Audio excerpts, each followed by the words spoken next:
Hello guys, welcome back to the series of AI from scratch by your ఎమికో day 14. ఈరోజు topic వచ్చేసి activation function. Deep లెర్నింగ్లో the key topic is activation function. So దీంట్లో ఒక neural నెట్వర్క్కి ఏ స్టేట్లో ఉంది, it can be active state or passive state, Telugu లేపాలంటే పని చేస్తుందా లేదా అని డెసిజన్ చెప్పడమే యాక్టివేషన్ ఫంక్షన్ చేసే పని. సో ఫర్ అన్ ఎగ్జాంపుల్, మనం ఒక కెఫిటేరియా వెళ్ళి ఏ స్నాక్ తీసుకోవాలి లేకపోతే ఏ ఏ డిష్ తీసుకోవాలని చెప్పి ఆలోచిస్తే ఈ యాక్టివేషన్ ఫంక్షన్ డెసిషన్స్ తీసుకుంటుంది. అది న్యూరాన్ చేసే పని. కానీ మీకు తెలుసా, దీంట్లో 3 టైప్స్, మెయిన్ టైప్స్ ఉంటాయి. For example it can be tanh function or sigmoid, ReLU. Sigmoid ఏం చేస్తుందంటే సింపుల్ డెసిషన్స్ ఇచ్చేస్తుంది స్మూత్గా. It can be half of decision.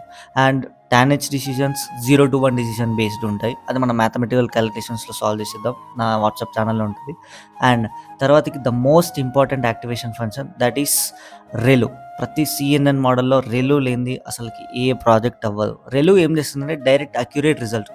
నీకు హంగర్ ఉందా, బిర్యానీ తినేసే డైరెక్ట్ తీరిపోతుంది.